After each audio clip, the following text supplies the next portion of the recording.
Bonjour, comment allez-vous? Bienvenue sur la chaîne MML, mon mari me localise, et sur la chaîne Mon mariage, mon jardin d'Éden. Sur cette chaîne, je parle de deux sujets à la fois. Je parle de Mon mari me localise pour les jeunes filles qui ne sont pas encore mariées et qui veulent avoir leur mari de destinée. Comment reconnaître ton époux de destinée? Comment savoir que c'est ton mari? D'accord? Je parle de ce sujet. J'encourage les jeunes filles à savoir que tu dois avoir une pensée positive par rapport à ton époux de destinée. Ne promène pas de regard inquiet parce que ton mari te localise. Ton temps n'est pas encore passé parce que le temps de Dieu n'est pas le temps de l'homme. Il sait quand est-ce que ton mari va te localiser. Ne sois pas pressé. C'est lui qui amène ton époux vers toi comme il a fait avec Adam. Lorsqu'il a pris la femme de la côte de Adam, il a fait la femme et il a ramené Ève vers Adam, et Adam l'a reconnu, il a dit: oh, chair de ma chair, os de mes os. Et il l'a reconnu en même temps. C'est pareil avec toi. Quand ton époux de destinée, il te voit, il te reconnaît en même temps. Il ne te perd pas le temps, il ne te fait pas de mauvaises promesses, il ne te prend pas comme un objet sexuel parce qu'il te reconnaît, il sait ça c'est ma moitié, c'est ma côte. Et il s'engage. Il est très facile de reconnaître son époux de destinée. Si tu as des questions par rapport à ça, n'hésite pas de me contacter. Mes informations seront en bas de ce vidéo.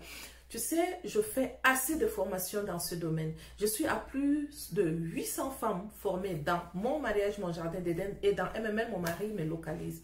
Je veux préparer les jeunes filles à rentrer dans le mariage, pas en ayant cette idée: je suis fatiguée, j'ai envie d'être accompagnée par un homme. Je veux seulement avoir un homme.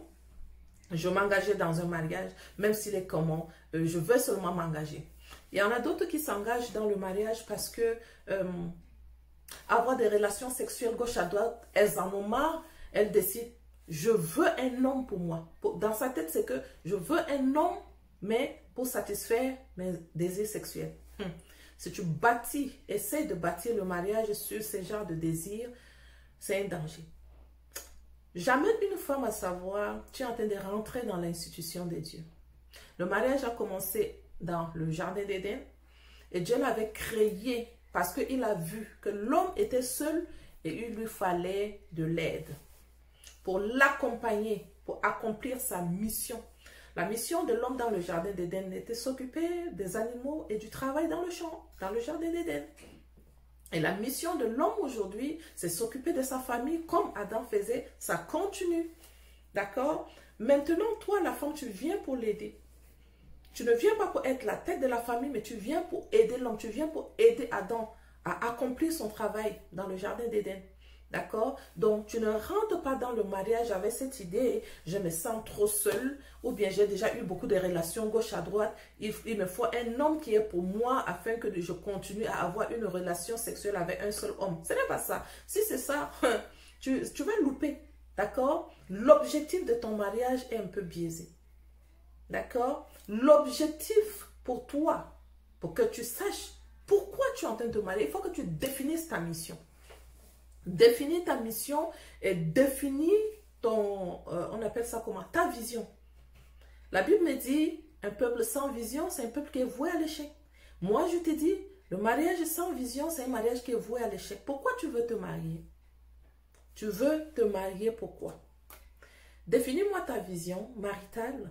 Définis-moi aussi ta mission maritale. Et moi, je saurai en même temps: ah, voici une fille qui veut s'engager pour une relation saine, une relation qui est bâtie sur l'amour, sur la volonté de Dieu. Pourquoi Dieu a créé le mariage? Tu le sais, et il ne l'a pas créé pour que tu viennes combler ton désir. C'est pour son honneur, pour sa gloire. Il veut voir les êtres qu'il a créés heureux. D'où il nous dit: ces plans ne sont pas les plans de malheur, mais les plans de bonheur. Donc, quand dès la base, la fondation de ton mariage a été faite sur une très bonne idée, la fondation, elle est solide, même s'il y a la tempête, même s'il y a le vent, ce mariage ne sera jamais, jamais, jamais, jamais ébranlé. Parce qu'elle est conçue sur le roc. D'accord? Donc, l'idée derrière la création du mariage, elle est très fondée. Tu sais que je m'en vais dans le mariage pas pour mon plaisir. Je ne m'en vais pas dans le mariage pour son plaisir. Mais je m'en vais dans le mariage parce que je sais que j'ai été créée comme une aide. Je suis créée pour aider l'homme. Je suis créée comme bonheur pour l'homme. Je m'en vais pour lui donner le bonheur. Ma mission de vie, c'est quoi? Tu définis ta mission de vie maritale. Tu viens avec cette mission. Et quand on s'en va en mission pour disons pour un patron, notre patron ici, ce sera Dieu. Quand tu t'en vas en mission pour un patron, si tu as défini l'ordre de mission, cet ordre-là, tu le respectes, tac, tac, tac, et tu finis cet ordre de mission et tu viens, tu rends compte à ton patron. Mais si tu n'as pas défini ton ordre de mission, tu vas en mission sur quel ordre? Tu risques de louper ta mission. Tu risques de ne pas réussir. Et quand tu vas revenir vers ton chef, ton patron, pour lui donner le compte rendu de ta mission, ça sera bancal. Il ne sera pas content avec toi. Et non seulement ça, il se peut même étant en mission, comme ta mission n'est pas très bien définie, tu commences à sentir, oh non, ça ne marche pas. Mon affaire, si ça ne marche pas, et tu laisses, tu abandonnes ta mission, tu reviens. Le patron va te dire, donne-moi l'ordre de mission. Ah non, je n'ai pas pu finir la mission parce que je ne comprenais pas, ça va gauche à droite, ça va dans tous les sens. Et moi, j'ai décidé, j'ai abandonné la mission. C'est comme ça le divorce. Et c'est comme ça aussi que tu vas parler à Dieu. Et il va te dire, mauvais employé, quitte. Tu n'auras pas de salaire. Or, quand tu rentres dans le mariage avec ta mission bien définie, tac, tac, tac, tac, tac, tac, tac, tac, tac, tac, tu t'en vas en mission, tu sais ce que tu es venu faire. Il se peut que tu me dis, mais cette femme est en train de parler un langage un peu difficile. Oui. Si ce langage est un peu difficile, je vais te redire ça d'une autre manière. Je vais juste te dire, femme, tu as été créée pour être une aide pour l'homme. Connais ta mission, connais pourquoi tu vas dans le mariage. Lorsque tu sais ça, quand tu rentres dans le mariage, tu n'attends pas que c'est lui qui te vienne en aide. Tu n'attends pas que c'est lui qui soit ta source de revenus. Tu n'attends rien de lui, mais tu viens pour lui donner le bonheur. Tu viens pour ajouter quelque chose à sa vie parce que tu as été créé pour ça. Lui, il n'a pas été créé pour toi. C'est toi qui as été créé pour être une aide pour lui. Définis bien, connais l'institution de Dieu avant de rentrer dedans. Alors, l'énoncé de ta mission va se décliner. Et ça décline pour que tu puisses savoir la vision de l'homme. Parce que c'est lui le visionnaire. Et quand tu rentres dans le mariage, tu regardes sa vision. Et connaître la vision de l'homme, ça commence en fiançailles. Quand vous êtes encore en fiançailles, tu commences en même temps à demander à l'homme, quelle est ta vision maritale? Et t'expliques ta vision et tu sens en même temps, ah, ça c'est l'homme avec qui je peux m'engager. Parce que dans sa vision, je peux l'accompagner. Je vois que sa vision rejoint ma mission de vie. D'accord? Tu reconnais en même temps, ça c'est l'homme. Avec cet homme, je peux m'engager parce que je vois, je peux l'aider dans l'accomplissement de sa vision. Il faut que tu reconnaisses la vision de l'homme avant de t'engager. Sinon, rentrer une fois dans le mariage, exemple, tu ne connais pas sa vision, tu ne connais pas sa mission de vie non plus. C'est quelqu'un qui visualise qu'il va aller vivre au Canada. Et toi, dans ta vie, tu as visualisé ta vie vivre en France. Une fois rentré dans le mariage, le monsieur sort son tableau de bord et il veut t'expliquer qu'il faut qu'on rentre vivre au Canada. Ah non, moi étant jeune, je n'ai jamais voulu vivre au Canada. Je préfère qu'on aille vivre en France. Non, tu n'es pas visionnaire du mariage, ma chérie. C'est l'homme qui est visionnaire du mariage et tu respectes sa vision parce que tu viens pour l'accompagner dans sa vision, l'accompagner dans sa mission. Toi, ta mission de vie, c'est être une aide pour l'homme. Et donc maintenant, toi aussi, tu sors ta vision et sur sa vision, ça commence à ne pas marcher. Et quand tu avais discuté avec lui, tu as vu, il t'a tout dit. Exemple, moi quand je vais me marier, j'aimerais qu'on aille vivre au Canada. Tu commences à, non, je ne pourrais pas parce que pour moi, je ne me suis jamais vue vivre au Canada. Donc je ne peux pas m'engager avec toi. Pourquoi? Parce que ça, ce n'est pas moi. Le Canada, ce n'est pas moi. Il fait trop froid là-bas, par exemple. Et donc, je ne me suis jamais décidé que je vais vivre au Canada. Là, tu as discuté et tu as vu, ah non, ça, c'est pas moi. Mais si tu t'engages comme ça, la première rencontre, c'était l'amour, ça a commencé un peu. Deuxième rencontre, l'amour vient en force. Troisième rencontre, boum!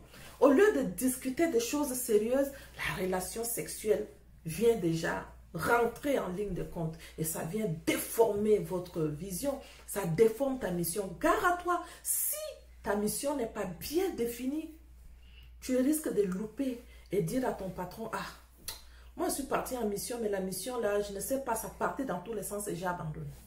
Or, si tu avais bien défini ta mission vient rencontrer sa vision. Vous avez bien discuté et tu as reconnu, ça c'est mon époux de destinée et tu t'y es engagé. N'est-ce pas? Ça c'est un mariage qui va donner beaucoup de sens. Mais si tu n'as pas fait ça, tu risques d'abandonner le mariage en cours de route. Ne laisse pas la relation sexuelle s'installer entre toi et ton époux de destinée précocement. Gare à toi si tu es un enfant de Dieu. La relation sexuelle vient attrister l'Esprit de Dieu qui veut te dire, ce n'est pas ton époux de destinée, attention. Lorsque tu as laissé la relation sexuelle venir rentrer avant que on vous bénisse et on déclare que vous êtes mari et femme, la relation sexuelle rentre avant qu'on ne vous reconnaisse comme mari et femme. L'Esprit de Dieu en toi est attristé. Il ne te parle pas. Il ne te dit pas que non, ce n'est pas ton époux de destinée. Bam, tu t'engages dedans. Et après, ce n'est plus ça. Or, Dieu dit que l'homme ne sépare pas ce qu'il a uni. D'abord, ce n'est pas vous.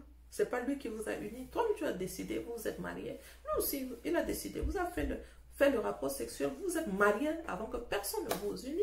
Mais c'est normal qu'il y ait tous ces problèmes-là aujourd'hui. Pourquoi? Parce que la base du mariage n'est pas bonne.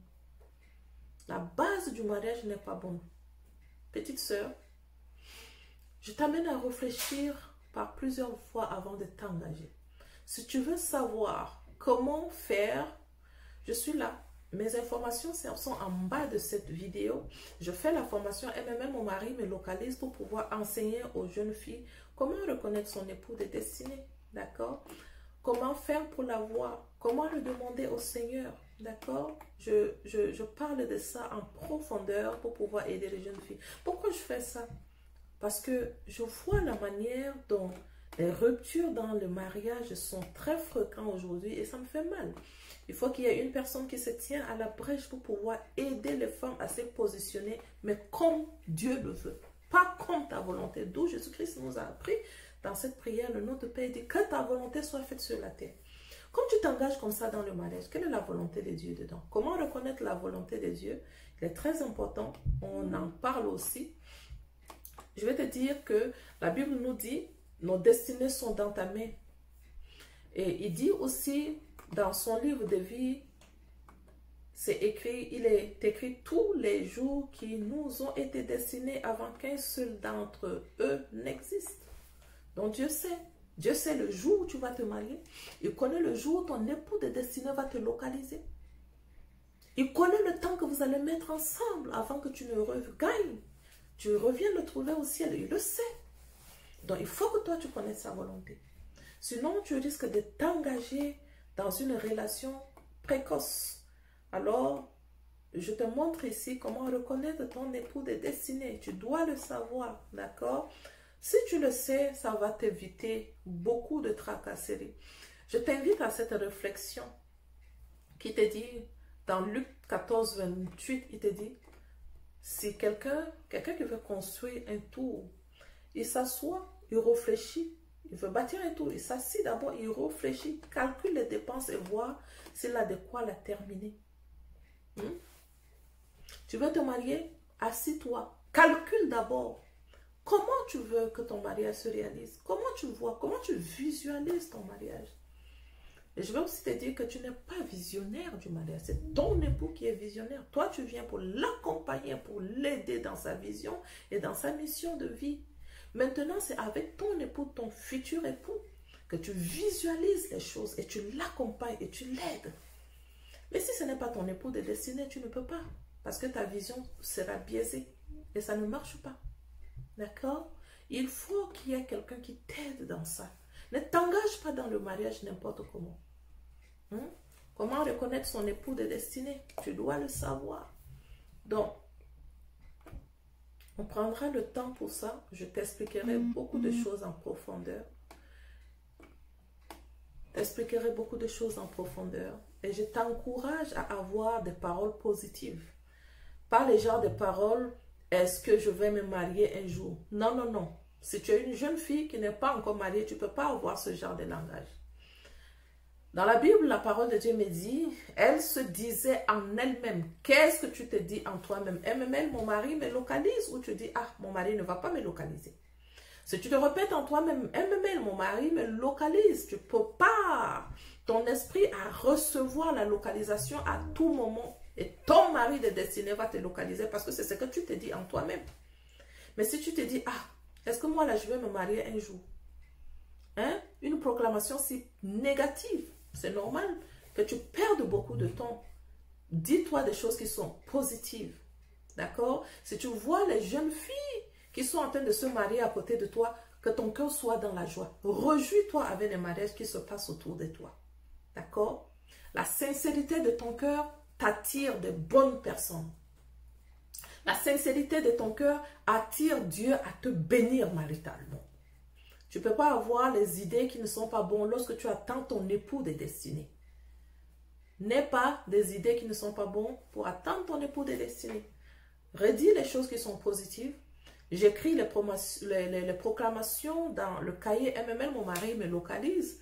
Et cette proclamation pourra beaucoup t'aider aussi. Donc, tu m'envoies un message pour pouvoir avoir ton cahier. MML, mon mari me localise. Je mets le lien en bas de ce vidéo pour pouvoir t'aider avec. Comment reconnaître son conjoint de destinée? Tu reconnais ton conjoint de destinée par rapport à sa vision.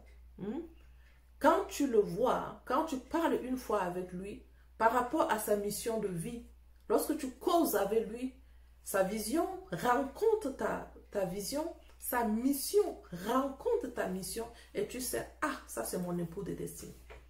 C'est ta moitié. Quand l'homme qui voit, ça c'est ma moitié, quand il te voit, il te reconnaît en même temps. Comme Adam a reconnu Ève, ça c'est le plan marital que Dieu a établi dans le jardin d'Éden. Il n'est pas difficile pour un homme de te reconnaître. Si c'est sa femme, il voit, il reconnaît en même temps, ça c'est ma moitié. Mais lorsque ce n'est pas ta moitié, il te voit, il n'arrive pas à décider. Il te perd le temps, vous tournez en rond, il ne décide pas. Là, ne force pas parce que ce n'est pas ton époux de destinée. Ton époux de destinée, s'il te reconnaît, je t'assure, en 6 mois, vous pouvez organiser un mariage. Oui, oui, oui. Ton époux de destinée, s'il te voit, en 6 mois, vous pouvez organiser un mariage. Je me suis mariée en 6 mois. J'ai eu 6 mois de fiançailles. Le 7e mois, on se mariait.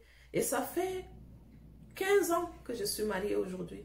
Oui, le début n'était pas facile, c'était difficile. C'était difficile pourquoi? Parce que je ne connaissais pas l'institution de Dieu. C'est difficile pourquoi? Parce que je ne savais pas comment cette institution fonctionne. Et donc, j'ai commencé à vouloir fonctionner avec ma propre volonté. Or, la parole de Dieu me dit que ta volonté soit faite sur la terre. Je n'ai jamais cherché à savoir quelle est la volonté de Dieu. Qu'est-ce que Dieu veut faire de mon mariage? Je n'ai pas voulu savoir. J'ai voulu fonctionner comme ma propre volonté jusqu'à ce que les difficultés ont commencé. J'ai recherché la volonté de Dieu. J'ai retrouvé ma mission de vie. Retrouver ma mission de vie m'amène à te former aujourd'hui. Retrouver ma mission de vie m'amène à former des femmes aujourd'hui. D'accord? Donc, très facile de reconnaître son époux de destinée parce que tu es sa moitié. Ok? Très facile de reconnaître son époux de destinée parce que tu es sa côte. Lorsque tu as mal, il sent ta douleur. Lorsque tu ne te sens pas bien, s'il a fait quelque chose qui te rend malheureuse, il reconnaît en même temps. Mais si ce n'est pas ta moitié, tu montes, tu descends, ça ne lui dit rien. C'est tout ce que tu fais, ça l'énerve même. D'où après, boum, le mariage ne fonctionne plus, il faut qu'on laisse tomber. Alors, rejoins-moi à mes formations MMM, mon mari me localise. D'accord? Si tu es une jeune fille, ou bien envoie-moi un message pour que je te conseille le mariage dans le jardin d'Éden, donc mon mariage, mon jardin d'Éden. Ça aussi, c'est une proclamation positive que je dis à une femme qui est dans le mariage. Écoute, tu dois faire de ton mariage ton jardin d'Éden. Si tu veux faire de ton mariage ton jardin d'Éden, tu dois savoir comment vivre dans le jardin d'Éden. et je montre à une femme comment vivre dans le jardin d'Éden, comment communiquer dans le jardin d'Éden, comment la sexualité est faite dans le jardin d'Éden. D'accord? Allez, merci beaucoup et à la prochaine vidéo bientôt, ça sera disponible et puis ça va toujours t'enseigner, sera très riche. Abonne-toi à cette chaîne, d'accord? Et partage aussi cette chaîne avec tes amis.